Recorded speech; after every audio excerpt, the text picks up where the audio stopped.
매일 아침에 교회에 출근해서 기도할 때 보통 짧으면 2개월, 길면 4개월 정도 그때마다 상황에 맞는 찬양 한 곡을 정하고 그 찬양을 무한 반복시켜 놓고 기도를 합니다.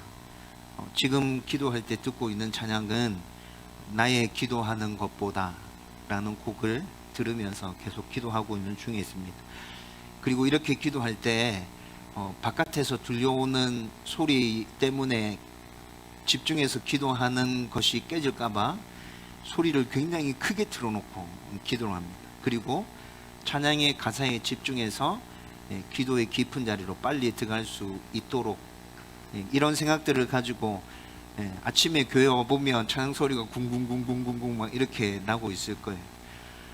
그런데 개척에서부터 쭉 그렇게 기도해 왔는데 우리 밑에 3층에 골프장 건설 회사가 있습니다. 직원들 한 10명 정도 사무실에 앉아서 사무를 보고 있는데 한 3번 정도 컴플레인이 왔습니다.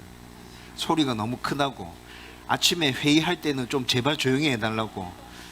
그래서 컴플레인 한번 올 때마다 소리를 쭉쭉쭉 줄였는데 3번째 컴플레인 왔을 때는 너무 죄송하고 미안하더라고요. 또 제 성격상 한편으로 또 욱하는 면도 있고, 상가에서 살면서 이 정도는 이해해 줘야지. 뭐 우리 옆에 골프장에서는 맨날 하루 종일 퍽퍽 해도 나는 조용히 한 말도 안 하고 있는데 뭐 이런 생각들을 하면서 그런데 3번째 컴플레인 받았을 때는 또 미안한 마음도 있어가지고 지금 마이크 소리 나는 정도 찬양을 틀어놓고 그렇게 기도하고 있어요. 여러분, 이렇게 기도하던 중에 제가 짧으면 2개월, 길면 4개월 동안 한 곡을 쭉 들으면서 계속 기도한다 했잖아요. 그러니까 찬양을 들으면 그때 내가 이런 느낌으로 그때 기도를 했었지, 제가 들었던 찬양을 들으면 금방 그것들이 생각이 납니다. 2년 전쯤에 제가 한 3개월 정도 들으면서 기도했던 찬양이 주가 일하시네 라는 찬양입니다. 주가 일하시네. 여러분 알고 있는 분도 계실 거고 또 즐겨 찬양하고 있는 분들도 계실 겁니다. 1절 가사만 제가 읽어 드릴 테니까 한번 들어보십시오. 날이 저물어 갈 때, 빈들에서 걸을 때, 그때가 하나님의 때, 내 힘으로 안 될 때, 빈손으로 걸을 때, 내가 고백해 여호와 이래. 주가 일하시네, 주가 일하시네, 주께 아끼지 않는 자에게. 주가 일하시네, 주가 일하시네, 신뢰하며 걷는 자에게. 성도인 우리가 성도다워지기 위해서 매일 반복되는 그 일상에서 말씀과 기도를 붙들고 하나님을 온전히 의지하고 그분과 동행하기 위해서 몸부림쳐 보지만 아무런 변화가 일어나지 않아서 힘이 빠질 때가 있습니다. 한 고비를 넘어갔다고 생각했는데 그 고비를 넘어서자마자 또 엄청난 고비가 내 눈앞에 딱 놓여져 있는 상황을 볼 때 다리에 힘이 쭉 풀려버리죠. 여러분, 이런 경험을 할 때가 우리 인생에서 한두 번이 아니죠. 여러분, 그럴 때 드는 생각이 뭐예요? 하나님 정말 계신 거 맞나? 하나님 나의 좋은 아버지가 맞나? 목사님은 하나님 맨날 우리의 좋은 아버지라고 그렇게 얘기하던데 그분이 진짜 나의 좋은 아버지가 맞나? 나의 일에 하나님이 정말 관심이 있는 걸까? 내가 기도하는 걸 하나님 듣고 계신 걸까? 여러분, 가끔 이런 생각을 해보셨을 때도 있을 겁니다. 여러분, 저도 개척하고 난 다음에 대부분의 시간은 평안했고 행복했고 즐거웠습니다. 그런데 아주 가끔씩 한번 마음이 낙심되고 다운될 때가 있었습니다. 그때 뭐 때문에 낙심되고 다운됐었냐 하면 하도 개척교회가 힘들고 안 된다는 소리를 너무 많이 들어가지고, 나도 이렇게 개척교회를 하면서 자립하지도 못하고 그냥 이 상태로 계속 유지되면 어떻게 하지? 나와 함께 건강한 교회 세워보겠다고 몇 명의 성도들이 개척 멤버로 함께 하고 있는데 우리 안에 기쁨과 즐거움이 아니라 불안이 계속 몰려들면 어떻게 하지? 목회는 그런 게 아닌데, 성도가 신앙생활을 하는 게 이런 게 아닌데, 근데 여러분 개척교회 신약해서 그 상황이 유지되어져 갈 때 그 불안함과 그 초조함과 그게 뭔지 우리 알고 있잖아요. 여러분 이런 것들이 순간순간 가슴 속에 밀려 들어올 때 힘이 빠지죠. 괜찮다가도 어느 순간 갑자기 힘이 빠져서 축 처질 때가 있어요. 여러분 이럴 때 하나님께서 일하고 계신다는 메시지가 보이거나 하나님께서 지금도 여전히 일하고 계신다는 찬양이 들려올 때 여러분 내 안에 이 밀물처럼 밀려오는 그 하나님의 평안 어떻게 말로 설명할 수가 없었어요. 여러분 3년 동안 저희 교회는 자립하지 못해서 그냥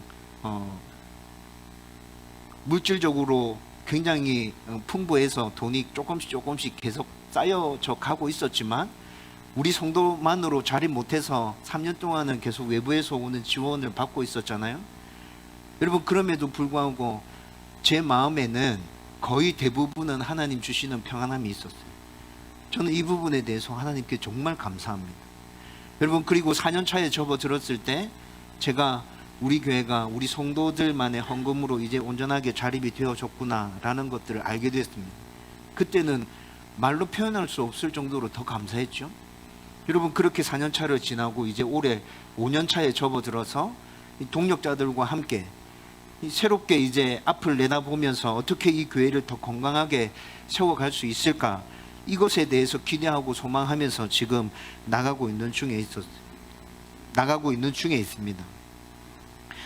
여러분 오늘 저와 여러분들이 함께 나눌 말씀도 이렇게 하나님께서 신실하게 일하고 계신다는 것을 보여주고 있는 말씀입니다. 여러분 오늘 이 말씀을 함께 나누면서 저와 여러분들의 삶 가운데 하나님께서 어떻게 일하고 계신지 다시 확인하고, 혹시 여러분들 가운데 지금 힘들고 어려운 상황 가운데 있다면 지금도 여전히 우리 삶 가운데 일하고 있는 그 하나님을 꼭 붙들 수 있기를 주님의 이름으로 축원드립니다. 여러분 오늘 말씀은 하나님의 말씀을 받고 사울이 폐위될 것이라고 선포한 사무엘이 사울과 이스라엘 백성들과 하나님을 생각하면서 슬퍼하고 있을 때, 그냥 낙심해서 쭉 그렇게 쳐져서 앉아 있을 때 하나님께서 그에게 다시 찾아와서 하나님의 명령을 말씀해 주고 있는 본문을 우리가 함께 읽었습니다. 여러분 사무엘은 지금 하나님께 폐위를 선고받은 사울의 처지를 불쌍히 여기는 그 인간적인 연민과 함께 또 목자를 잃어버린 양처럼 방황하고 헤매게 될 이스라엘 백성들, 그리고 사울의 불순종으로 슬퍼하시면서 마음 아파하시는 그 하나님 모두를 생각하면서 지금 슬퍼하고 있는 거예요. 여러분 보통 사람은 사무엘과 같은 상황이 되면 힘을 잃고 그냥 주저앉아 버리죠. 자신이 깊이 개입했던 일이 또 열심히 준비했고 최선을 다해서 그 일을 열심히 잘 되게 해보려고 노력했는데 또 처음에는 반대에 부딪혀 있었지만 그것을 뚫어내고 처음에 성과도 좋았고 그렇게 그 일을 진행하다가 결과가 엉망진창이 되어 버려서 이렇게 힘 빠지는 일이 발생했을 때 여러분 대부분의 사람들은 거기서 그냥 주저앉아 버리잖아요. 그렇게 주저앉아 있다가 짧은 사람은 보통 1개월, 2개월, 좀 긴 사람은 몇 년 동안 그렇게 주저앉아 있다가 다시 힘을 추스려서 일어서서 새로운 일들을 시작하게 되죠. 그런데 요즘에는 하도 세월이 빠르게 변화되고 있어서 그렇게 낙심하고 주저앉아 있다가 일어서서 뭔가를 해보려고 하는데 그 세월의 변화에 쫓아가지 못해서 아예 모든 것들을 포기해버리는 사람들 굉장히 자주 볼 수 있습니다. 그런데 지금 사무엘이 이렇게 낙심하고 있는 가운데, 좌절해서 슬퍼하고 있는 그 가운데 하나님께서 그에게 다시 찾아오셔서 사울 때문에 언제까지 네가 이렇게 슬퍼하고 있을래? 정신 차리고 다시 일어서라. 내가 너한테 얘기하는 거 단디 잘 듣고 그대로 행해라. 하나님께서 지금 이렇게 말씀해 주시면서 사무엘에게 찾아오신 거라고. 여러분 1절 말씀을 보면 하나님은 사울이 폐위된 후의 일에 대해서 미리 다 준비하고 계셨습니다. 그리고 그 일을 지금부터 실행시키기 위해서 사무엘에게 말씀하고 있다는 것을 알 수 있죠. 그리고 사무엘에게 말씀하신 구체적인 내용이 1절에 나타나고 있는데, 베들레헴에 사는 이새의 집에 가서 그 아들 중에 한 사람에게 기름을 부어서 왕으로 세우라는 것입니다. 여러분, 그런데 1절 말씀 뒷부분에서 내가 그의 아들 중에서 한 왕을 보았느니라 이렇게 말씀하고 있는데, 이 말씀 가운데는 히브리어 성경에서는 분명히 나타나 있는데 한글로 번역하는 가운데 생략된 말이 있습니다. 여러분, 그 말은 지금 앞에 화면에 나오죠. 내가 나를 위하여 그의 아들 중에서 한 왕을 보았느니라. 여러분, 이렇게 히브리어 그대로를 번역하면 이렇게 번역할 수 있다고요. 히브리어 원문에는 분명히 나를 위하여 라는 히브리어 전치사 리라는 단어가 분명히 포함되어져 있습니다. 여러분, 이 말씀에서 하나님은 사울을 폐위하시고 이새의 아들 중에서 이스라엘 왕을 다시 세우는 것은 하나님을 위한 일이라고 분명하게 말씀하고 계십니다. 그리고 1절에서 한글 성경에서는 생략된 나를 위하여라는 이 단어가 3절 말씀에 가보면 다시 똑같은 단어가 또 나타나요. 3절 말씀에 이렇게 얘기하죠. 내가 내게 알게 하는 자에게 나를 위하여 기름을 부을지니라 이렇게 말씀하고 있습니다. 여러분, 3절에서 지금 나를 위하여 이 단어랑 1절에서 생략된 나를 위하여라는 단어는 똑같은 단어입니다. 여러분, 여기서 더 분명하게 확실하게 딱 드러나죠. 사울을 폐위하고 이새의 아들 중에서 한 명 왕을 세우는 이 일은 누구를 위한 일이라고요? 하나님을 위한 일이에요. 다른 사람을 위한 일이 아니에요. 하나님을 위한 일이에요. 여러분, 하나님은 오늘 본문 말씀 가운데서 분명하게 말씀하십니다. 지금 다른 왕을 세울 것인데 이 일은 분명히 나를 위한 일이다. 네가 이걸 분명하게 알고 지금 이 일을 행해야 된다. 이렇게 말씀해 주고 있어요. 여러분, 그러면 여기서 우리는 질문이 하나 생깁니다. 아니, 그러면 목사님, 앞에 사울이 이스라엘의 초대 왕으로 등극했는데 그러면 사울은 하나님을 위한 왕이 아니었습니까? 왜 이새의 아들 중에 하나를 왕으로 세우는 이 일에 있어서 하나님을 위한 일이라고 왜 이렇게까지 계속 강조하고 있는 거죠? 여러분, 이런 질문이 생기나요? 이렇게 질문할 수 있겠죠. 그렇죠?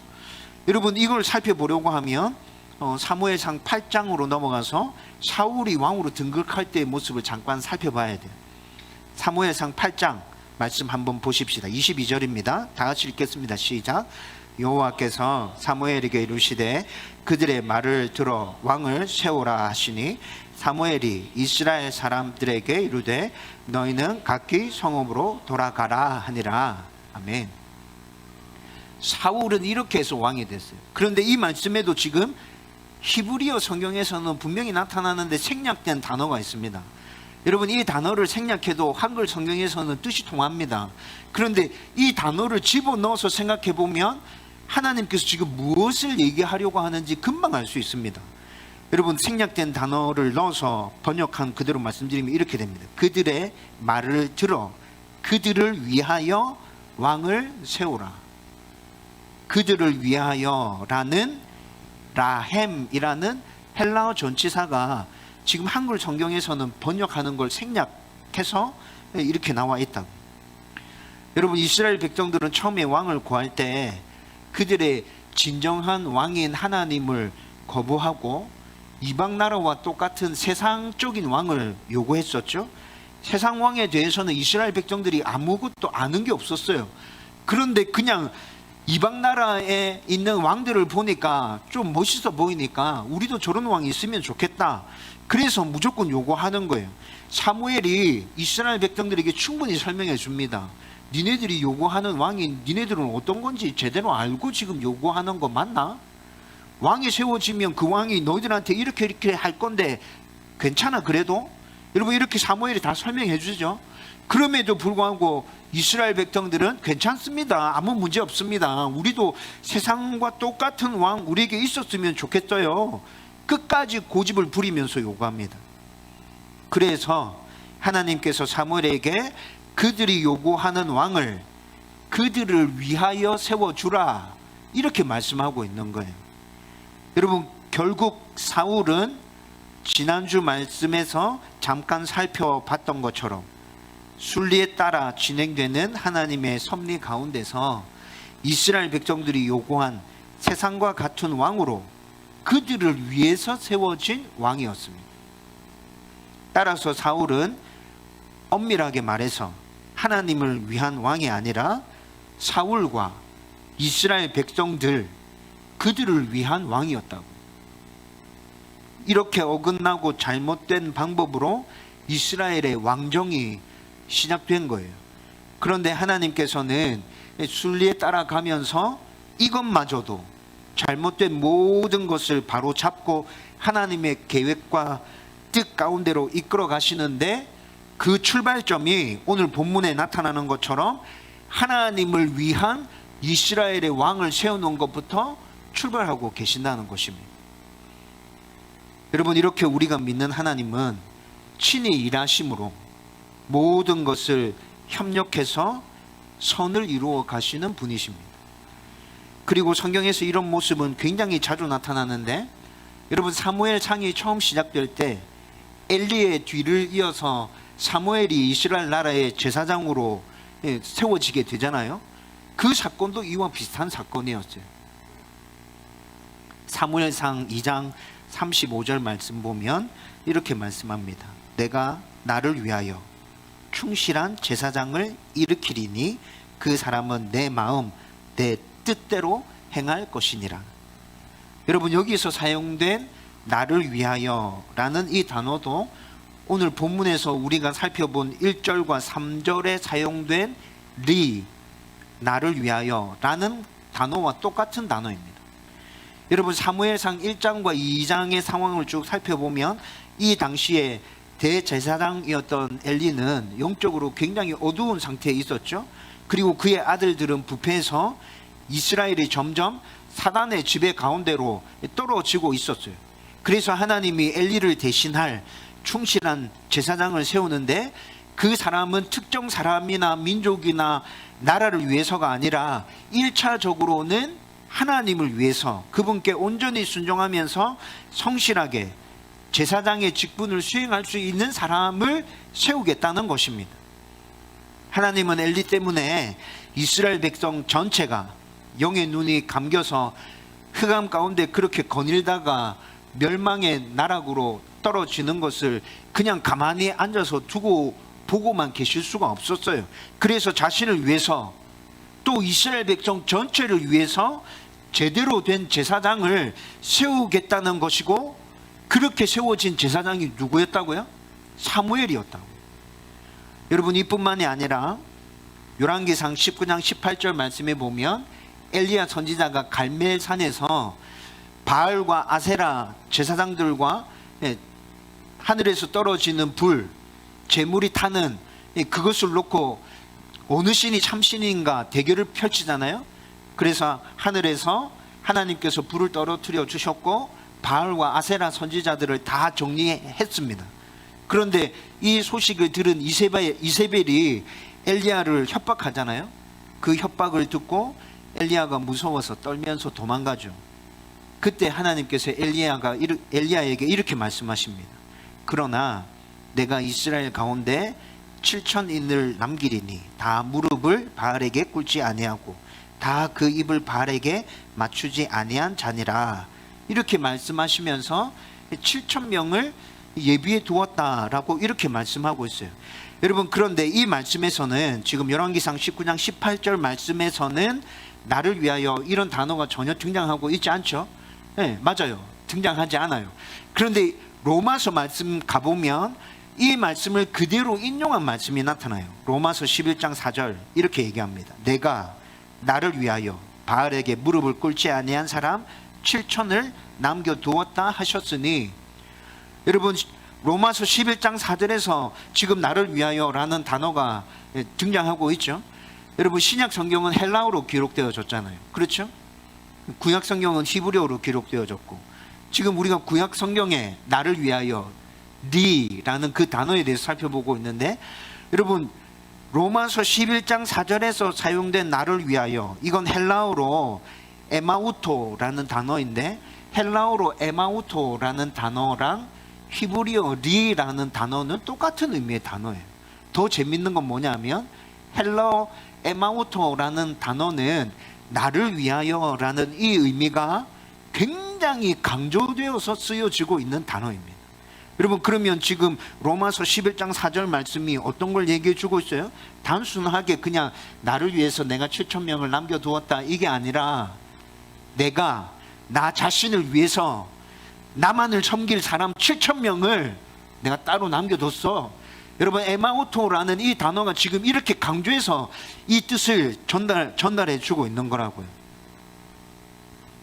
여러분, 이렇게 하나님께서는 자기 자신을 위해서 뭔가 일을 행하실 때가 굉장히 많았어요.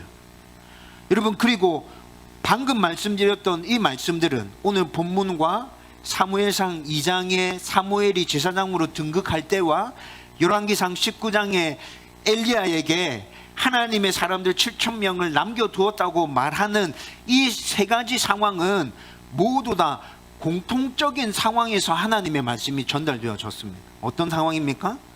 이스라엘 백성들이 영적인 흑암에서 방황하고 있을 때, 길을 잃고 헤맬 때 일어난 일들이 세 사건 모두 공통적 상황이었다. 오늘 본문에서는 사울이 폐위되고 다윗이 이스라엘 왕으로 등장하는 것도 사울의 불순종으로 이스라엘 백성들이 영적으로 흑암 가운데 있을 때 일어나는 일이었잖아요. 그렇죠? 그리고 또 사무엘상 1장과 2장의 일도 엘리 제사장의 가문이 타락했을 때 일어났던 일이었고, 열왕기상 19장의 일도 이스라엘 백성들이 바알을 섬기면서 영적으로 방황할 때 있었던 일이었어요. 여러분, 이 말은 사람들의 불순종과 타락으로 인해서 하나님의 나라가 쇠퇴하고 하나님의 진리가 땅에 떨어지고 이 세상 만물이 멸망을 향해서 달려가는 것을 하나님이 도저히 간과하실 수 없어서 하나님 자신을 위해서 순리 가운데 개입하심으로 하나님의 사람들을 일으켜 세우시는 하나님의 일들을 행하고 있다는 것을 지금 우리 가운데 보여주고 있는 것입니다. 여러분, 성경에서는 하나님은 이 세상 만물을 통하여서 영광 받기를 원한다고 말씀하고 있죠. 여러분, 우리가 에베소서 1장 말씀을 가지고 이 땅에 있는 교회는 하나님의 영광을 드러내야 됩니다 라는 주제를 가지고 이미 우리는 두 번에 걸쳐서 말씀을 함께 살펴봤잖아요. 에베소서 1장에 있는 그 말씀이 하나님이 영광 받으시기 위해서 이 세상을 창조하셨다, 하나님이 영광 받으시기 위해서 우리를 구원하셨다, 이걸 너무 잘 말씀해 주고 있거든요. 여러분, 다시 간단하게 한번 살펴볼까요? 삼위 하나님은 세상 만물을 통해서 영광 받으시기 위해서 천지를 창조하셨습니다. 그리고 성부 하나님은 우리에게 하늘에 속한 모든 신령한 복을 주시기 위해서 태초에 우리를 선택하셨습니다. 여러분, 그리고 태초에 선택받은 우리, 하나님의 사람들이 죄로 인해서 타락했을 때 성자 하나님은 우리를 구원하시기 위해서 이 땅에 오셔서 구속과 관련된 모든 사역들을 다 이루어 주셨어요. 그리고 난 이후에 이 땅 가운데 오신 성령 하나님은 우리 안에 내주하셔서 우리가 하나님의 자녀임을 인쳐주시고, 그리고 사단이 우리를 공격할 때 우리의 보증이 되어 주셔서 얘 손대지 마, 얘 하나님의 자녀야 라고 증거해 주고 계신다고 말씀해 주고 있죠. 여러분, 그런데 에베소서 1장에 이 사실들을 쭉 기록하면서 이렇게 모든 일들이 진행된 것들이 다 하나의 일 때문에 진행되었다고 말씀하고 있습니다. 왜 진행된 것입니까? 하나님께 영광의 찬송이 되게 하려고, 하나님께서 영광 받으시기 위해서 이 모든 일들을 하나님께서 다 이루셨다고 그렇게 말씀하고 있어요. 따라서 이 세상이 하나님의 자녀들이 불순종하고 타락하고 멸망으로 달려갈 때, 하나님의 진리가, 하나님의 나라가 무너질 때 하나님은 자기 자신을 위해서 하나님의 사람들을 일으켜 세우시며 일하신다는 것입니다. 그리고 하나님이 자기를 위해서 하나님의 사람을 일으켜 세우는 일은 2차적으로 우리에게, 이 세상 만물에게 모든 것들 가운데 유익이 된다는 것을 성경은 분명히 우리에게 말씀해 주고 있어요. 왜냐하면 이렇게 세워진 하나님의 사람으로 인해서 이 세상 만물 가운데 하나님의 나라가 올바르게 세워지게 될 겁니다. 하나님의 나라가 올바르게 세워지면 그 가운데 하나님의 다스리심과 통치가 제대로 임하게 되겠죠. 여러분, 성경에서 하나님의 다스리심과 통치는 어떻다고 말하고 있어요? 항상 선하며 항상 옳으며 항상 우리에게 좋은 것이며, 그 다스림과 통치 안에는 사랑이 넘쳐나고 자비가 넘쳐나고 긍휼이 넘쳐나는 것이라고 성경이 계속 우리에게 말해주고 있잖아요. 여러분, 이렇게 하나님께서 영광 받으심으로 이 땅 가운데 하나님의 나라가 세워진다면 이 세상에 살아가는 모든 만물이 그 영향을 받아서 더 좋아지고 더 온전해지고 더 올바르게 굳게 서게 된다는 것입니다. 따라서 하나님이 자기를 위해서 하나님의 사람을 세우는 것은 1차적으로는 하나님을 위한 일일 뿐만이 아니라 2차적으로는 이 세상에 살아가는 모든 사람들뿐만이 아니라 모든 피조물에게도 굉장히 유익한 일이라고요. 여러분, 하나님께서는 이 일들을 위해서 지금 이 순간에도 쉬지 않고 일하고 계신다는 것입니다.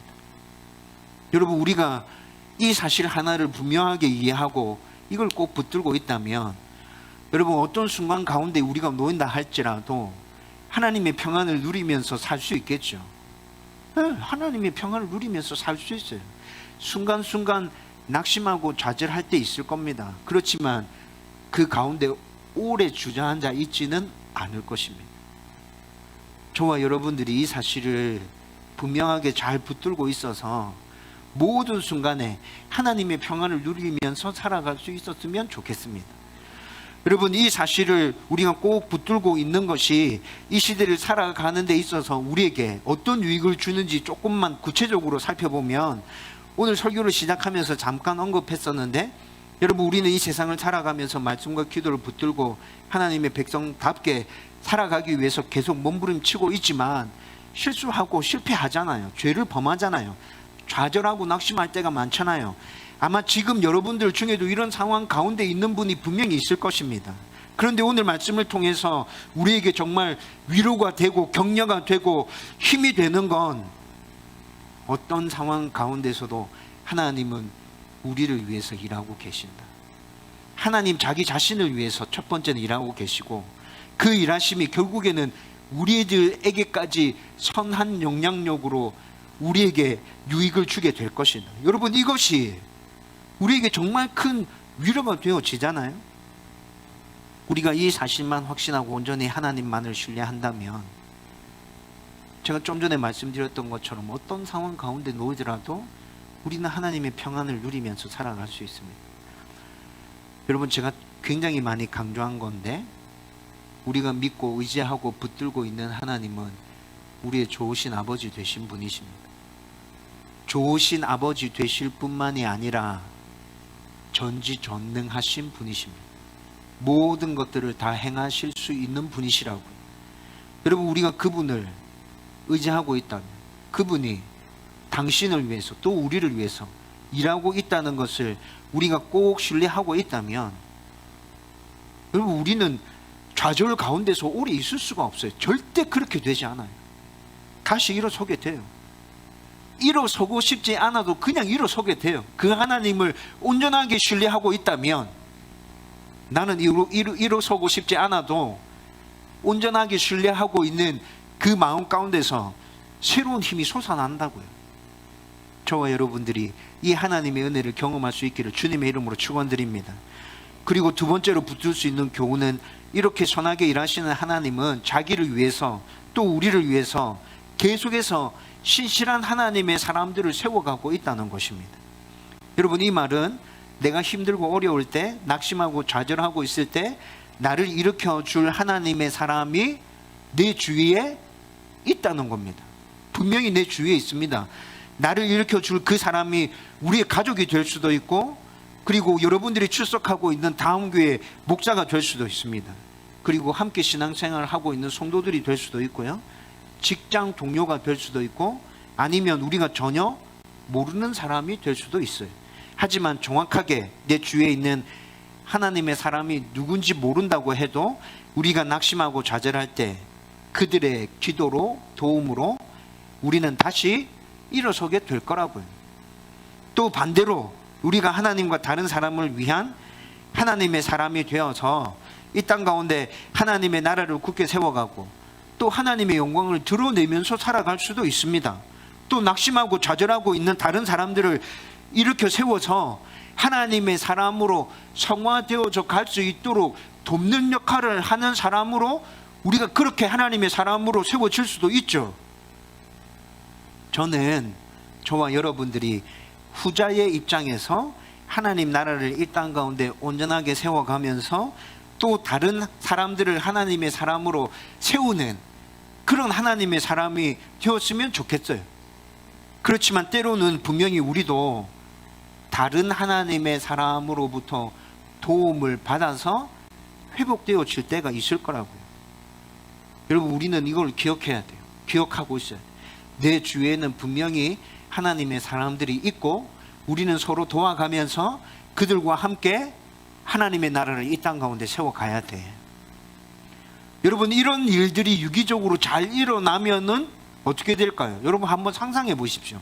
굉장히 짜릿하고 흥분된 상상이 막 펼쳐지게 될 거예요. 우리 교회 안에서 그런 유기적인 섬김과 배려들과 사랑이 일어나고 있다면 우리 교회가 어떻게 될까요? 정말 하나님 주인이신 온전한 교회로 굳건하게 서겠죠? 네.